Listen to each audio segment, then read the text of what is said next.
नमस्कार, आप देख रहे हैं दैनिक खबर लाइव। चलिए रुक करते हैं इस खास खबर की ओर। मुख्यमंत्री पुष्कर सिंह धामी ने नीति आयोग के उपाध्यक्ष सुमन बेरी के साथ शनिवार को सचिवालय में महत्वपूर्ण बैठक में हिमालयी राज्य उत्तराखंड को आधारभूत ढांचे के विस्तार में हो रही कठिनाइयों को विस्तार से उठाया। उन्होंने कहा कि हिमालयी राज्यों की भौगोलिक परिस्थितियों को ध्यान में रखकर नीति निर्धारण आवश्यक है। पर्वतीय क्षेत्रों से पलायन विकट समस्या है।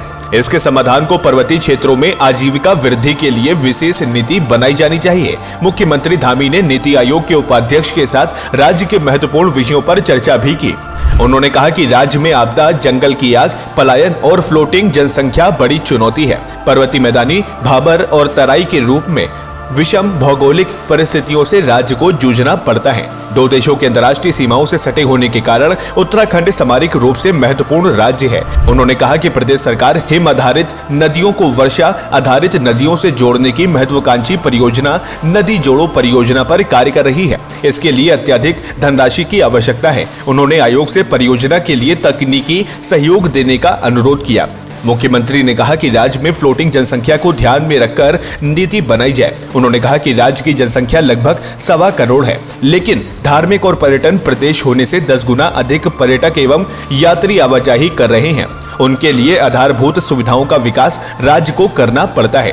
राज्य में प्राकृतिक आपदा से प्रतिवर्ष जनधन हानि होती है। ढांचागत सुविधाएं बड़े पैमाने पर क्षतिग्रस्त होती हैं। इसे ध्यान में रखकर नीति निर्धारण आवश्यक है।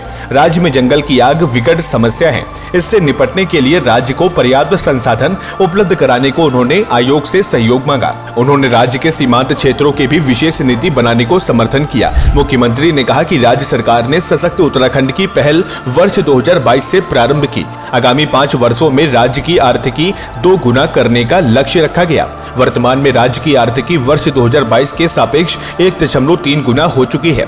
इस लक्ष्य को पूरा करने को अल्पकालिक, मध्यकालिक एवं दीर्घकालिक रोड मैप तैयार किए गए हैं। नीति आयोग के उपाध्यक्ष सुमन बेरी ने नीति आयोग से जारी सतत विकास लक्ष्यों की रैंकिंग में उत्तराखंड को प्रथम स्थान मिलने पर मुख्यमंत्री को बधाई दी। उन्होंने बैठक में राज्य की प्रमुख चुनौतियों से संबंधित जिन विषयों पर चर्चा हुई है, उनके लिए हर संभव सहयोग का आश्वासन दिया। उन्होंने कहा कि राज्य के आकांक्षी जिलों और विकास खंडों के विकास के लिए भी नीति आयोग हर संभव सहयोग देगा। ऐसे में इस खबर को लेकर आपकी क्या राय है, हमें कमेंट सेक्शन में जरूर साझा करें। तो चलिए मिलते हैं अगली नई खबरों के साथ। तब तक के लिए नमस्कार, जय हिंद।